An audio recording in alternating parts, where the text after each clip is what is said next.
एक छोटे से गांव में रामू नाम का एक लड़का रहता था। रामू बहुत ही चतुर और होशियार था। उसकी होशियारी की कहानियां दूर दूर तक मशहूर थीं। एक दिन गांव में एक व्यापारी आया। उसने गांव वालों को बताया कि उसके पास एक जादुई बकरी है जो सोने के सिक्के देती है, लेकिन उसे सिर्फ उसी को बेचेगा जो सबसे ज्यादा होशियार होगा। रामू ने यह सुनते ही सोचा कि वह बकरी उसे ही मिलनी चाहिए। वह व्यापारी के पास गया और बोला, मुझे वह बकरी दे दीजिए। व्यापारी ने हंसते हुए कहा, तुम्हें साबित करना होगा कि तुम होशियार हो। यह पहेली सुलझाओ। अगर तुम एक जंगल में हो और तुम्हारे पास एक माचिस है पर एक ही तिल्ली है, तो तुम सबसे पहले क्या जलाओगे? रामू ने बिना देर किए जवाब दिया, मैं सबसे पहले माचिस की तिल्ली जलाऊंगा। व्यापारी उसकी समझदारी देखकर खुश हुआ और बोला, तुम सच में बहुत होशियार हो।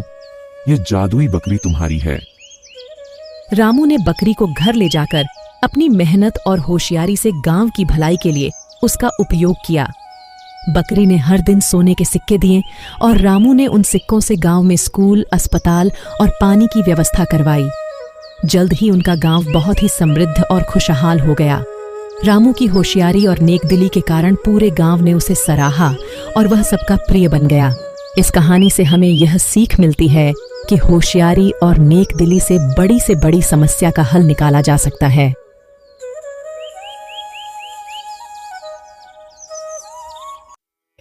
एक समय की बात है, एक छोटे से गांव में दो बहुत अच्छे दोस्त रहते थे, राम और श्याम। दोनों बचपन से ही साथ थे और एक दूसरे के बिना नहीं रह सकते थे। उनकी दोस्ती गांव में मिसाल थी। एक दिन गांव में एक साधु आया। साधु ने घोषणा की कि वह जो भी उसके पास जाएगा उसे एक विशेष वरदान मिलेगा। राम और श्याम दोनों ने तय किया कि वे साधु के पास जाएंगे। साधु के पास पहुंचने पर साधु ने कहा, तुम दोनों में से जो भी पहले अपनी इच्छा व्यक्त करेगा उसे उसकी मनचाही वस्तु मिलेगी और दूसरा वही वस्तु दोगुनी मात्रा में पाएगा। राम ने सोचा कि अगर वह कुछ मांगेगा तो श्याम को उससे दुगनी मात्रा मिलेगी। उसने अपनी इच्छा व्यक्त करने से इनकार कर दिया। श्याम ने भी यही सोचा और कुछ मांगने से मना कर दिया। साधु उनकी मित्रता और परस्पर सोच को देखकर बहुत प्रसन्न हुआ। अंत में साधु ने कहा, तुम दोनों की मित्रता सच्ची और अद्वितीय है, इसलिए मैं तुम्हें दोनों को एक ही वरदान देता हूँ, सच्ची खुशी और सफलता। राम और श्याम ने साधु का धन्यवाद किया और खुशी खुशी अपने गांव लौट आए। उनके बीच की सच्ची दोस्ती और भी मजबूत हो गई और वे हमेशा एक दूसरे की खुशी के लिए जीते रहे। इस कहानी से हमें यह सीखने को मिलता है कि सच्ची दोस्ती में स्वार्थ नहीं होता और सच्चे दोस्त हमेशा एक दूसरे की भलाई के बारे में सोचते हैं।